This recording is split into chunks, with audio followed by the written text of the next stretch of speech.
Keep Palestinians' names out of your mouth when you're trying to defend your decision for voting. So our message right now is to President Biden, you've got to do something. And that is why I say, one of the losers of this election is indeed the Palestinian people and their aspirations. And by the way, the Palestinian people are real. Exactly. And it is possible to support Israel and the Jewish state and at the same time find a way to advocate for the aspirations of the Palestinian people. Mike Huckabee is on record saying there's no such thing as settlements. Well, we've said that we want to do whatever they want. I mean, I guess the real question is, I mean, if the goal is, it's fine. It's fine. There are a lot of people, most people who are in that ambassadorship are pro-Israel, but there's also a United States government posture that is about how do we get to an end to the conflict? And I'm having a hard time seeing Mike Huckabee getting there. Also, a two-state solution has been the objective of our government. Right. And he has and Huckabee right there is saying there will never be a two-state solution. A lot of Republicans don't believe in that. Exactly. There are certain words I refuse to use. There is no such thing as a West Bank. It's Judea and Samaria. There's no such thing as a settlement. They're communities, they're neighborhoods, they're cities. There's no such thing as an occupation. No question. I mean, that is going to be a very problematic and an already pretty combustible situation in the Middle East.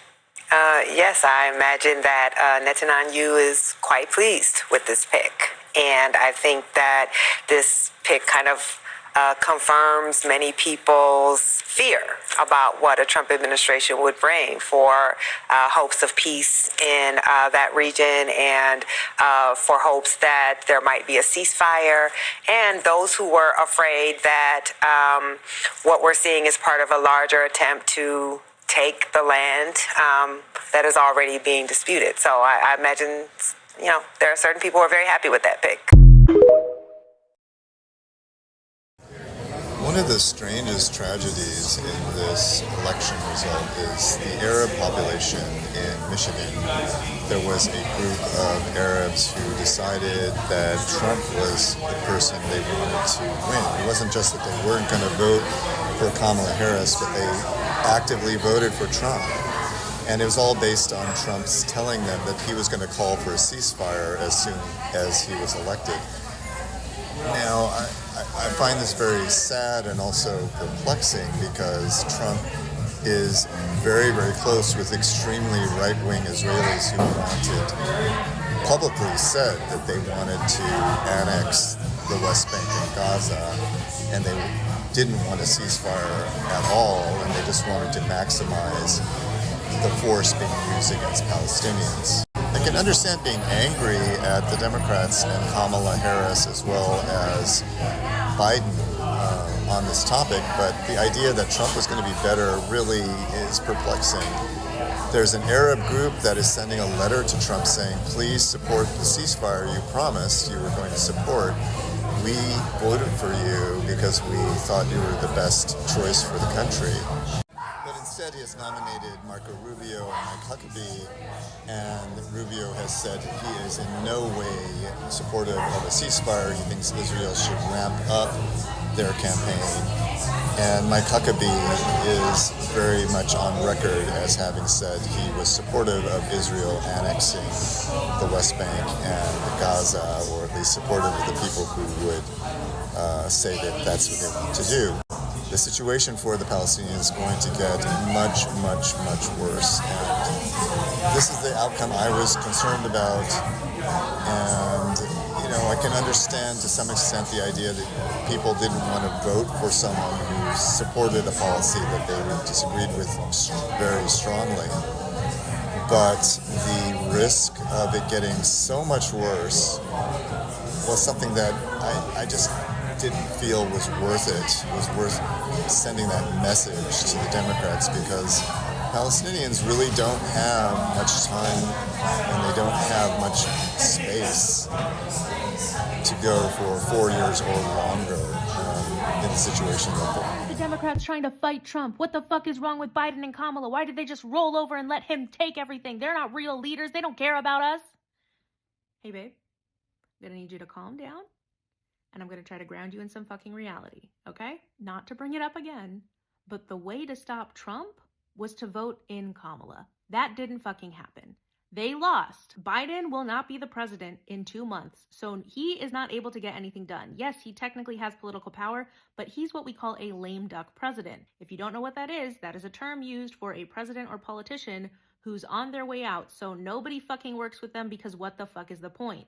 Everyone is focused on working with Trump and his fucking people because that is who will be in power in the next 2 months. Secondly, what do you want them to do? Honestly, what would you want them to do? Do you want them to jail Trump?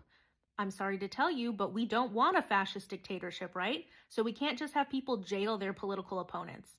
And yes, Trump has criminal court cases actively against him, but you have to let the courts run that. Also, if Biden were to just crazily jail Trump for no fucking reason other than winning an election and being horrible, the Republicans still won. So JD Vance would just be president, which is much, much worse. And I know 8 years of Trump's bullshit and masquerading as a politician, and then 8 years of rabid political commentators across the entire political spectrum talking crazy, wild, inflammatory shit makes you think that politics is just people doing crazy, wild, inflammatory shit.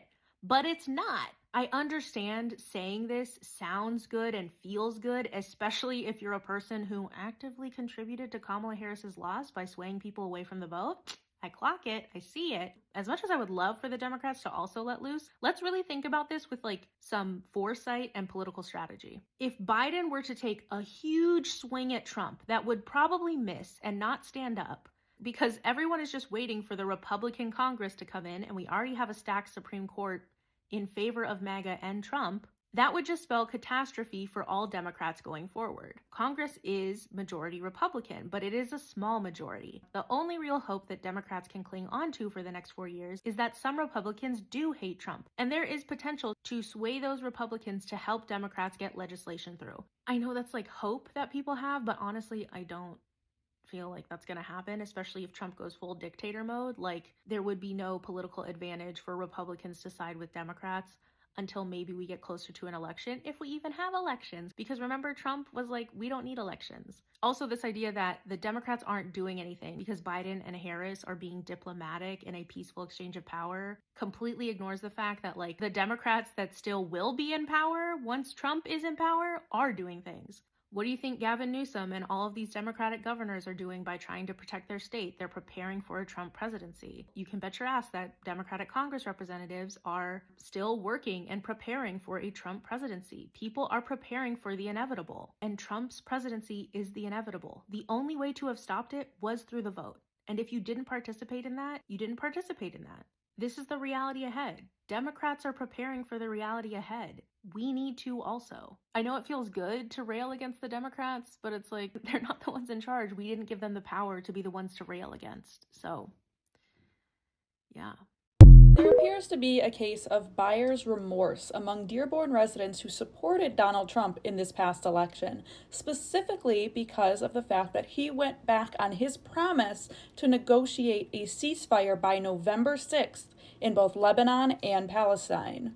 Frustration among community members is growing now that violence in the region is continuing to escalate, and in an open letter penned by the MENA American Chamber of Commerce to Trump on November 8th, they reminded him of his promise to these constituents. The letter very directly references Trump's commitment and urges him to follow through on this promise, asserting that many Arab Americans, especially in Dearborn, only voted for Trump because of his outreach to the community and his supposed stance on Middle East issues. Ceasefire discussions, however, have not changed course since the election, with a U.S.-backed proposal once again only proposing a temporary ceasefire deal for Lebanon.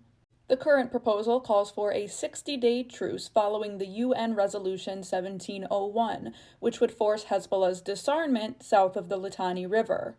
Lebanese parliamentary speaker Nabih Berri has reaffirmed Lebanon's stance against compromising its sovereignty as these peace talks continue. However, the fact that he even has to reaffirm this information is concerning in and of itself. The withdrawal of Hezbollah soldiers leaves the south of Lebanon ripe for the taking for Israeli troops.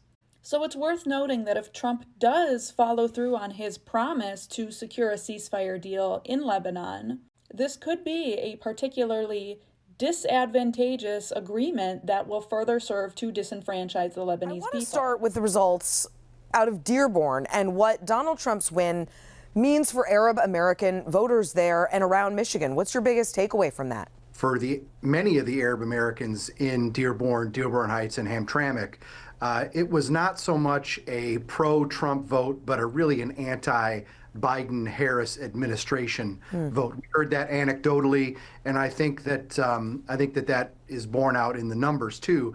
But I think looking forward, we have to recognize that folks that Donald Trump has already announced to be in his inner circle, in his cabinet, folks like Elise Stefanik, Marco Rubio, they are staunchly in support of Israel. So I don't know if the folks will have buyer's remorse in those communities, but I think that Trump just appointed this man as the U.S. ambassador to Israel. Check this out.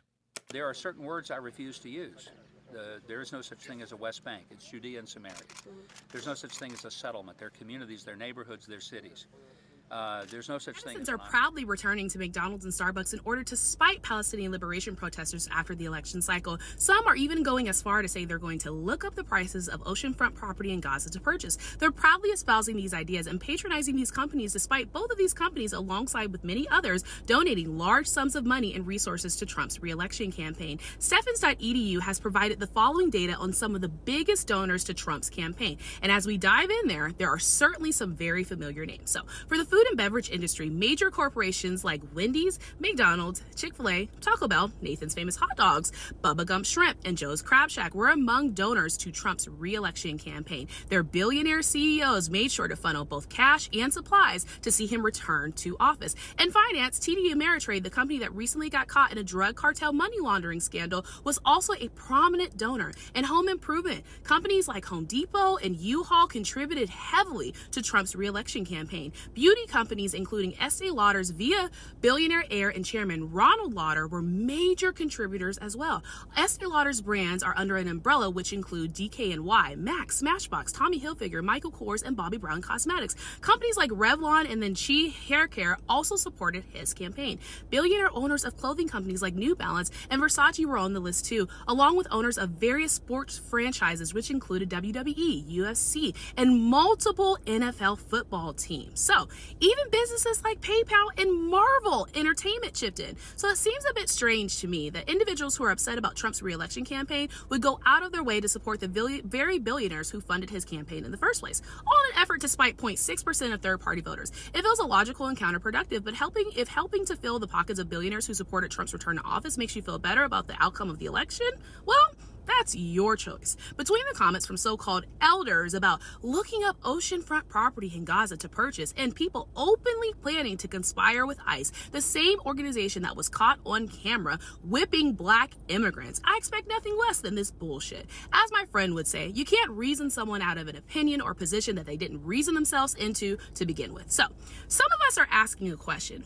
They're doing this, but at what cost? Supporting the very corporations that fuel the re-election of a man whose policies you find harmful isn't just illogical, it's cutting your nose off to spite your face. Lining the pockets of Trump's billionaire backers only strengthens the system people claim that they oppose. So does that really make sense? Or is this misplaced anger making the ruling class more powerful by lining the pockets of Trump's billionaire backers? Let me know your thoughts in the comments. When I'm back in the White House, the United States will stand with Israel all the way, 100%, without hesitation, without qualification. President, we will not allow our colleges to be taken over by violent radicals. And if you come here from an idea to bring jihadism or anti-Americanism or anti-Semitism to our campuses, we will immediately deport you. You'll be out of that school. He's doing a good job. Biden is trying to hold him back. He's trying to hold him back, and he probably should be doing the opposite, actually. I'm glad that Bibi decided to do what he had to do, but it's moving along pretty good. But don't just take Trump's word for it. There's also his terrible record on the Palestinians when he was president. It includes moving the U.S. embassy to Jerusalem, violating decades of precedent and international law saying East Jerusalem should be part of a Palestinian state, cutting Palestinians out of negotiations over Jared Kushner's pet project, the Abraham Accords, abandoning the decades-old position that West Bank settlements are a barrier to a peace agreement and eliminating restrictions on spending U.S. taxpayer dollars on those illegal settlements, closing the U.S. mission to Palestine, and recognizing Israeli sovereignty over the Golan Heights in Syria. And Trump's own son-in-law, Jared Kushner, praised the very valuable potential of Gaza's waterfront property and suggested Israel should remove civilians while it cleans up the Strip. Who did you vote for today? I voted for Donald Trump. And why did you vote for Donald Trump? I know that's jarring. I never thought I would vote for Donald Trump in my life. So actually, I'm from Houston, Texas, and in Texas usually goes Republican. And I am a hardcore Democrat, and I wanted Kamala to know that she lost a Democrat to Donald Trump because every time she interviews and she's asked about her policies, she usually says, well, I'm better than Trump. And I don't think that's a good answer. So I voted for Donald Trump. So you, in essence, you did it to punish the Democratic Party. Yeah, I did it to punish the Democratic Party. And wouldn't you think that a lot of people say the better way to go is a third party if you wanted to vote with that strategy? I didn't vote third party because Jill Stein is anti-vaccine, and I'm not anti-vaccine. Therefore, she didn't align with some of my ideals, and I voted for Trump. And what difference will this make between the current government and Donald Trump? So I think Donald Trump is just a change. I think they're both bad. And I think we're screwed either way.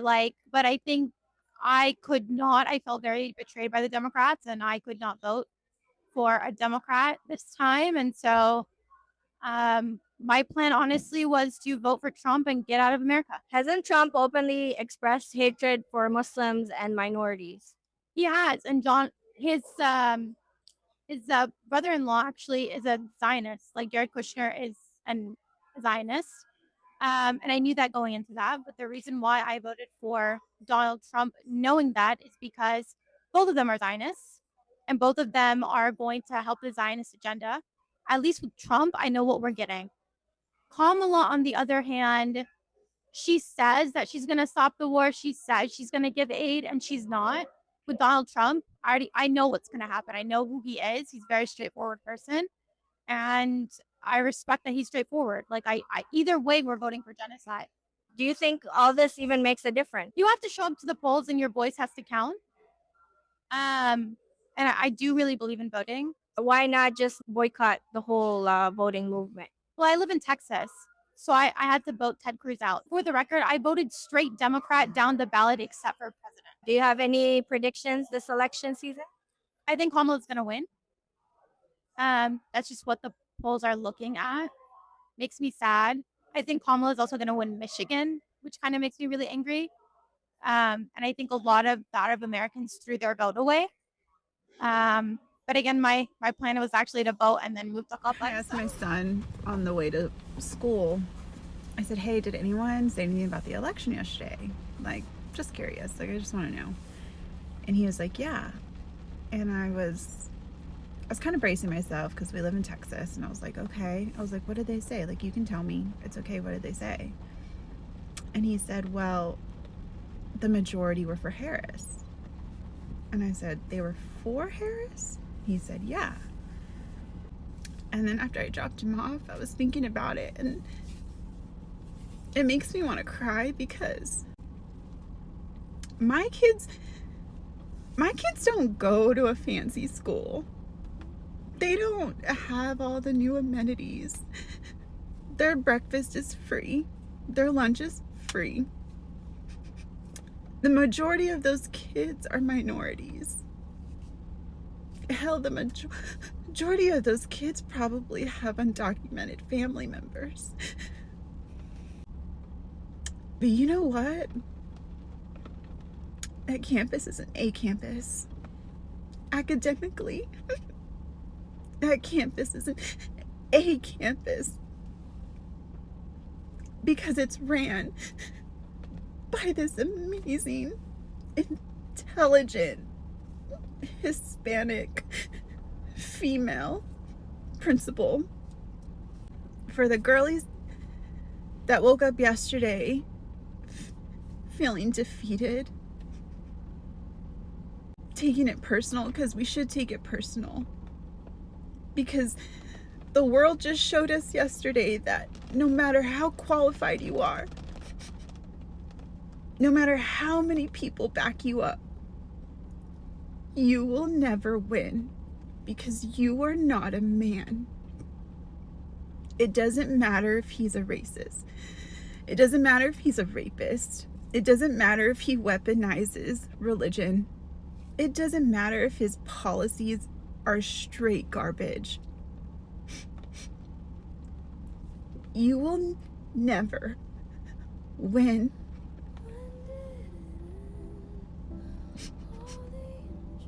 At least that's how I felt yesterday. But after having that conversation with my son, you know what? There's hope. There's hope with the younger generation because they're watching, they're listening, they're Googling.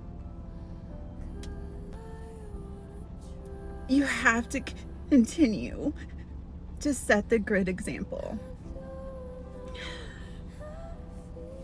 So get up, girly pop.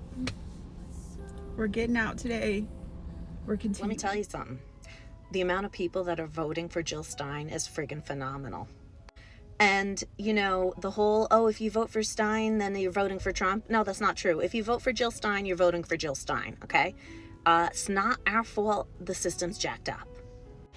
I mean, I learned the hard way, the guilt of knowing that you voted for someone that's like actively supporting a genocide, you know? I feel, you know, I really genuinely feel guilty that I actually voted for Biden. So I'm not going to do the same thing twice, okay? So whoever wins, if it's one of the two, whatever, that's not my problem. I voted for who I believe will make a change. And, you know, once January hits and there are continuous videos of like baby heads in buckets and, you know, people being blown to bits, at least I can sleep at night knowing that I did not vote for them. Let me be clear. I will always stand up for Israel's right to defend itself, and I will always ensure Israel has the ability to defend itself, because the people of Israel must never again face the horror that a terrorist organization called Hamas caused on October 7. Including unspeakable sexual violence and the massacre of young people at a music festival. At the same time, what has happened in Gaza over the past 10 months is devastating. So many innocent lives lost. Desperate, hungry people fleeing for safety over and over again. The scale of suffering is heartbreaking. President Biden and I are working to end this war such that Israel is secure, the hostages are released, the suffering in Gaza ends, and the Palestinian people can realize their right to dignity, security, freedom, and self-determination. This is on the occasion of Donald Trump's presidency. God bless America, God bless Israel. Woo! Celebratory gunfire in Gaza. The video, surfaced on social media, is a clear indicator into the elation that has swept Israel. World leaders to congratulate Donald Trump was Israel's Prime Minister Benjamin Netanyahu. And it wasn't just a political message. It was warm and personal, addressed to Donald and Melania Trump, and signed in true friendship from Benjamin and Sarah Netanyahu. This election victory is what the vast majority of Israelis wanted. They remember Donald Trump's first term when he backed long-standing Israeli demands, including moving the U.S. Embassy from Tel Aviv to Jerusalem. Arab leaders have also been hailing Donald Trump's victory and their years of working together. But to a leader, they've also called on Donald Trump to bring peace and security to this region. And that's the main question now. Will Donald Trump be, as he likes to boast, the peacemaker to stop wars in Gaza and in Lebanon?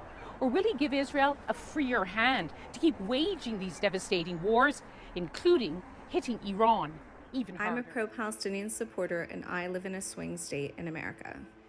And I thought I would share with you how I'm voting this election. I have felt extremely disillusioned from our democracy, and I had decided that I was not going to vote this election. I have been uncommitted, and though I was a registered Democrat, I believed that I was not going to vote. However, I live in a swing county in a swing state, and I am very aware that every vote counts. And I feel very irresponsible not going out to vote on Tuesday. Now, if I lived in a location in the US that was not a swing state, I would go out and cast my vote for Jill Stein and the Green Party. I feel like her policies most align with my belief system. However, as I stated, I believe it might be irresponsible to cast that ballot in a swing location. I have felt very disillusioned from the Democratic Party in particular this past year because of their disgusting stance on the genocide in Gaza.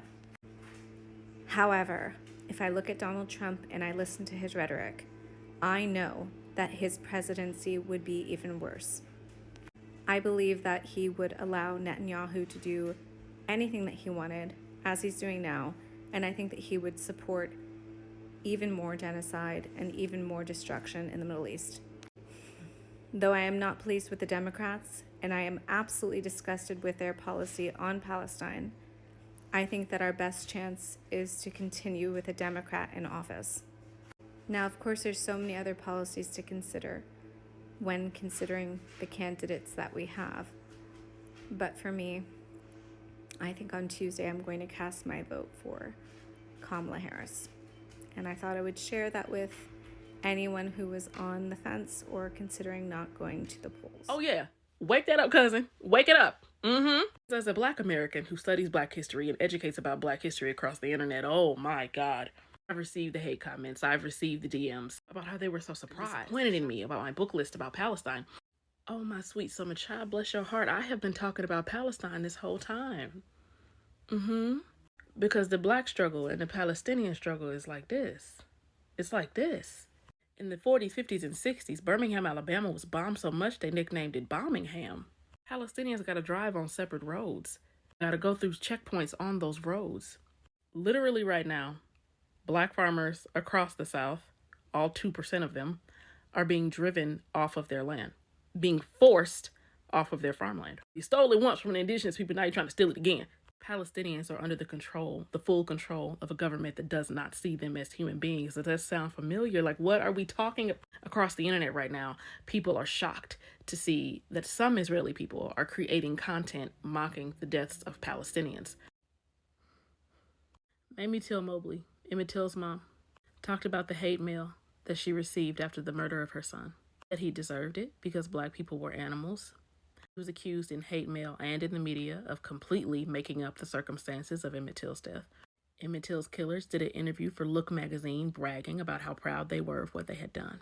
To this day, the Emmett Till memorial plaque has to be made bulletproof because his memorial plaque was continuously vandalized with bullet holes.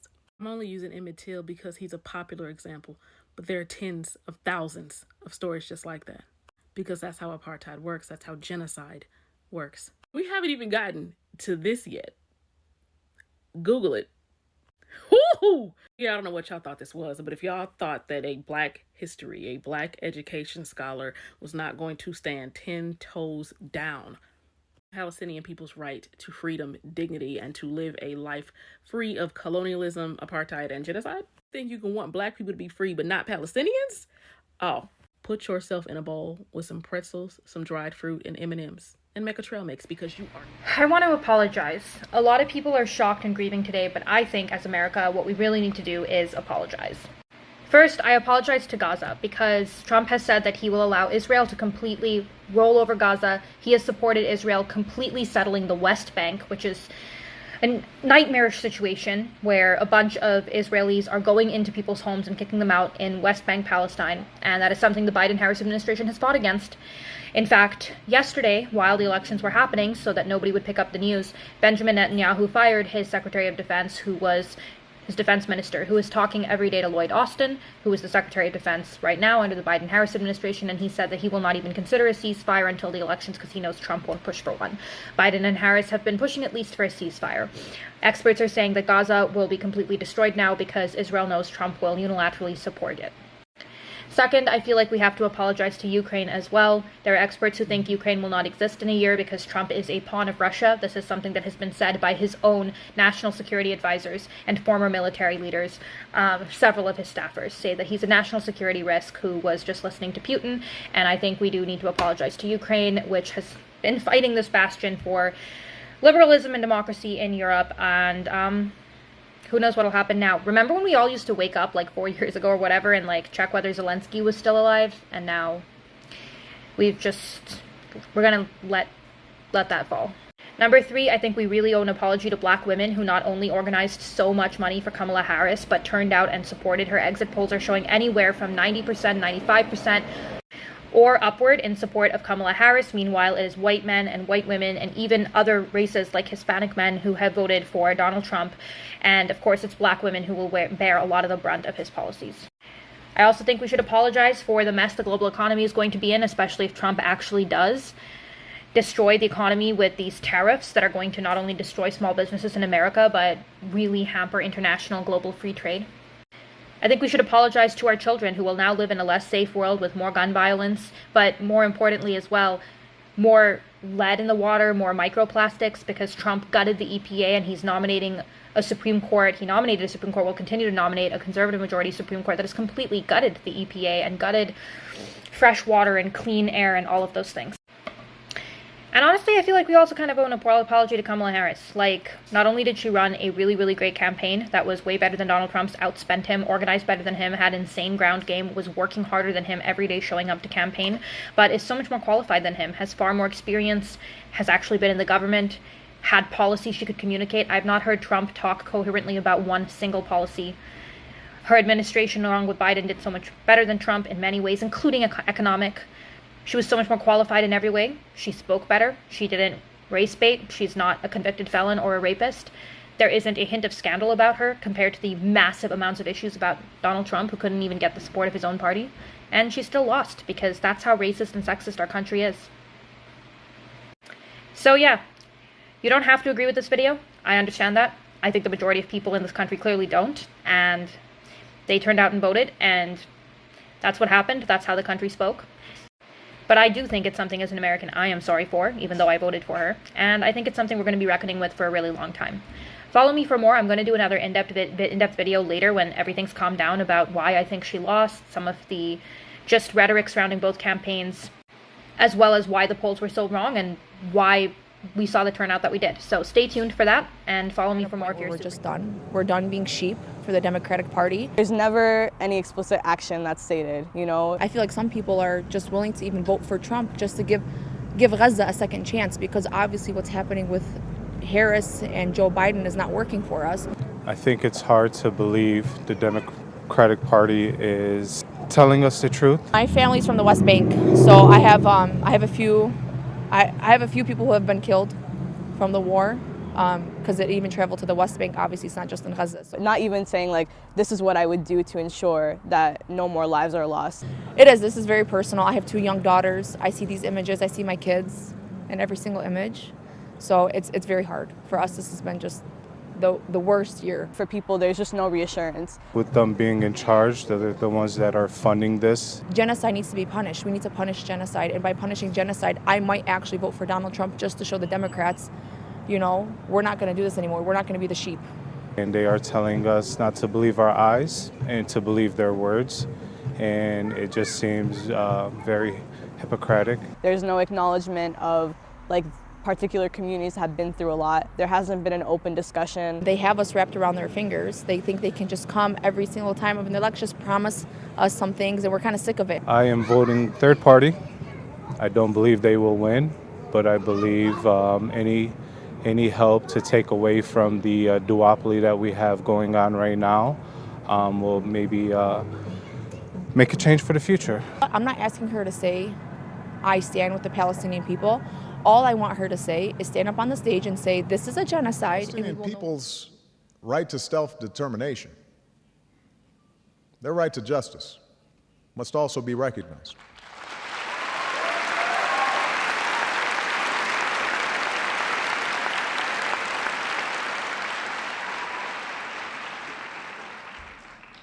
And put yourself in their shoes. Look at the world through their eyes. It is not fair that a Palestinian child cannot grow up in a state of their own.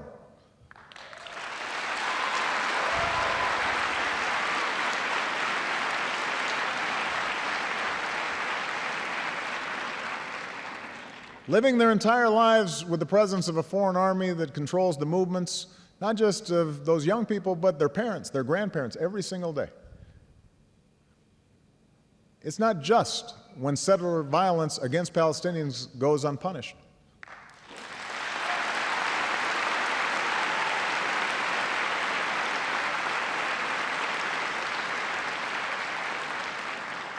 It's not right to prevent Palestinians from farming their lands or restricting a student's ability to move around the West Bank or displace Palestinian families from their homes.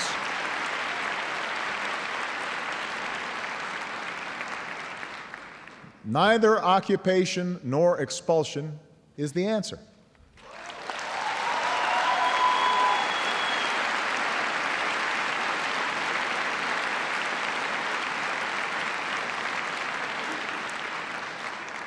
Just as Israelis built a state in their homeland, Palestinians have a right to be a free people in their own land.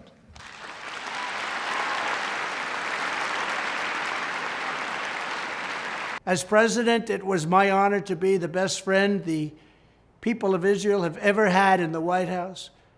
I withdrew from the horrendous Iran nuclear deal. I kept my promise and officially recognized the eternal capital of Israel and opened the American embassy in Jerusalem.